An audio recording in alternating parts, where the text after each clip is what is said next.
For our Module 2 case study assignment, I chose to do mine on the case study over gender identity and student support.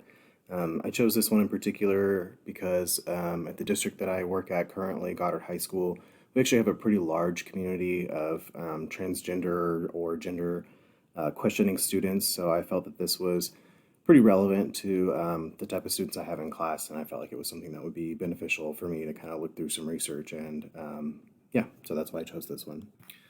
So it's just a little quick link slide, all the things. So this was known as Student Transgressions by Justin Halver. Just a quick little overview here. So we're in a small conservative town of Redline.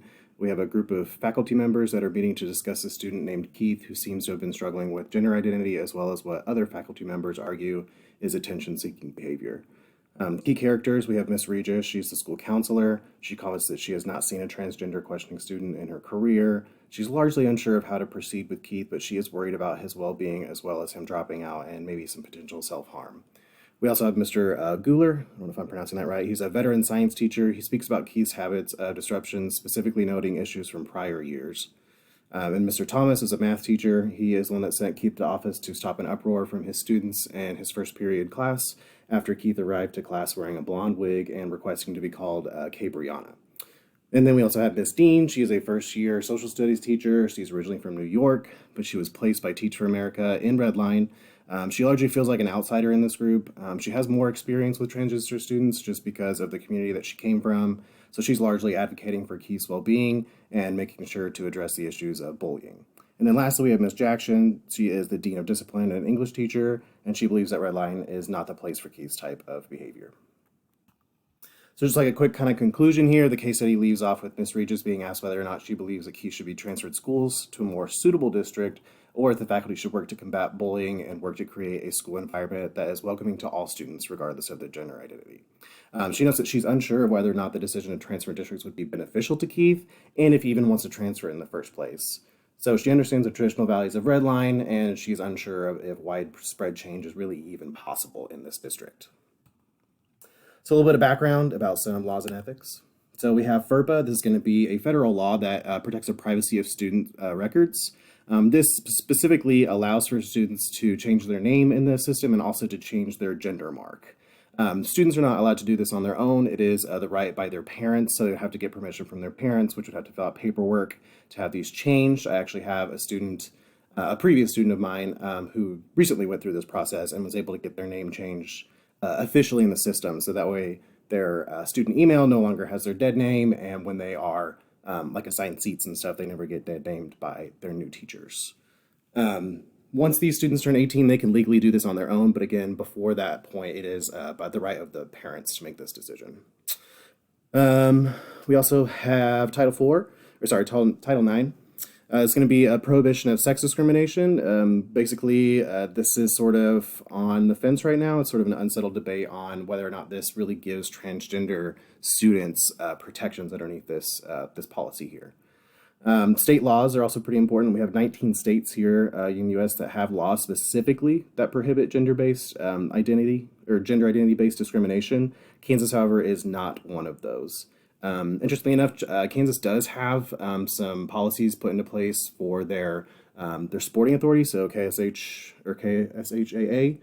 They have policies against transgender athletes, but interestingly enough, there's not any policies about laws specific to this discrimination issue here in Kansas.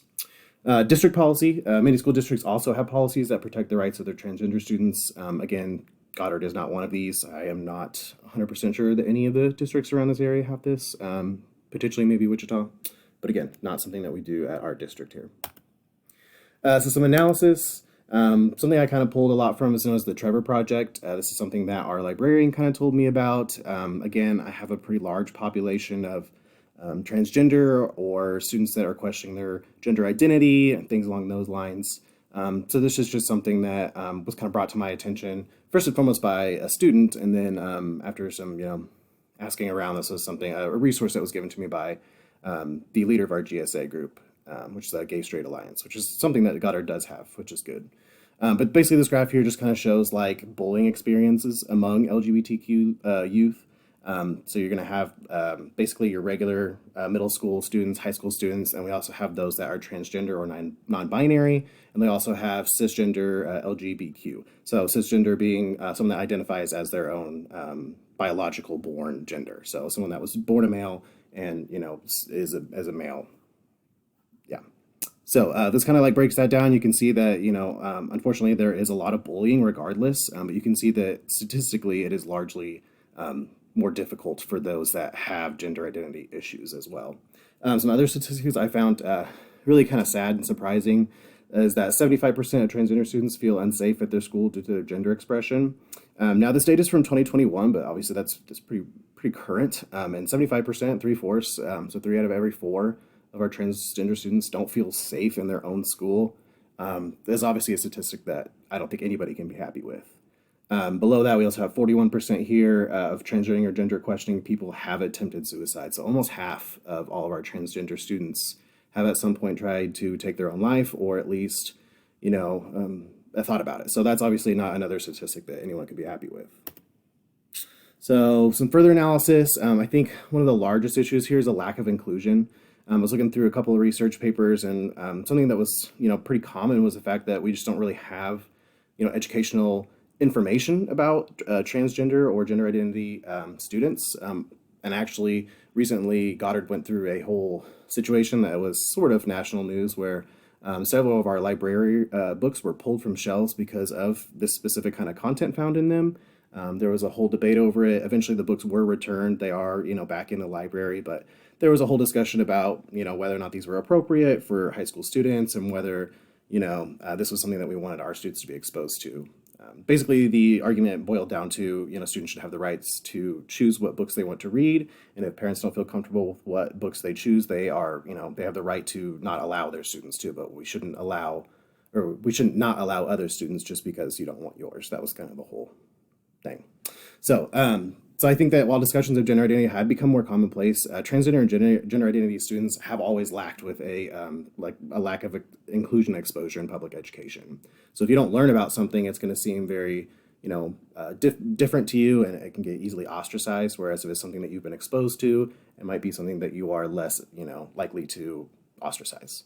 A study by Chapman University notes that in a content analysis of educational foundation textbooks, they found that less than 1% of content in educational foundations include any lesbian, gay, bisexual, or transgender topics. So, our students are just not learning about these things. They're not in our educational, programs.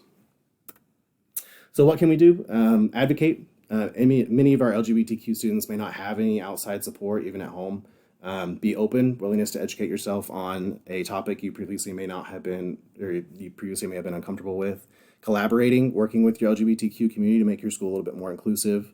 Again, just that exposure. Having a club at Goddard has really helped, I think, with exposure to LGBTQ students and making it more commonplace and more understood.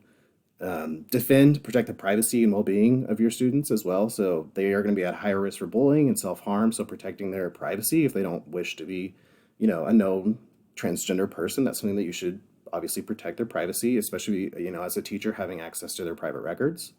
Exposure, advocate for inclusion of LGBT information for all students. So again, if we're not exposed to something, we are going to immediately treat it as an outside source and something that we typically will ostracize. So in specific to this case study, I feel like to answer that's very difficult for me. I don't have a whole lot of background in education. It's something I'm relatively new to.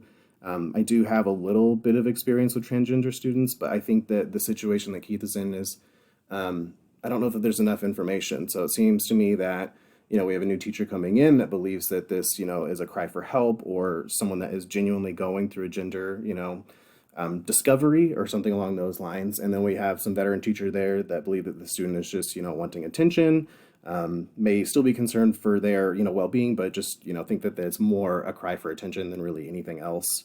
So you just have really a difference of opinion there.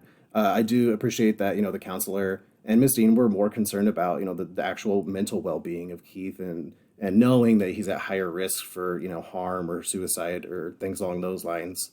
I'm not sure. I think that it may be better for Keith if he's willing to maybe move to another district that may be a little bit more inclusive, somewhere that he can feel safer. or they can feel safer in finding out their gender identity.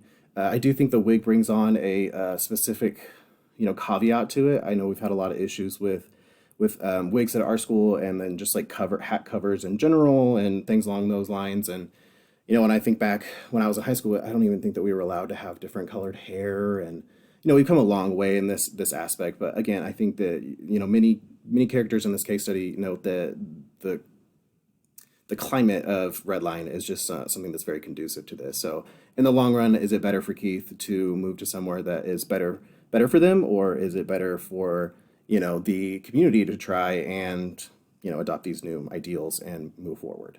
I'm not sure if I have a good answer for that. And then there's my resources.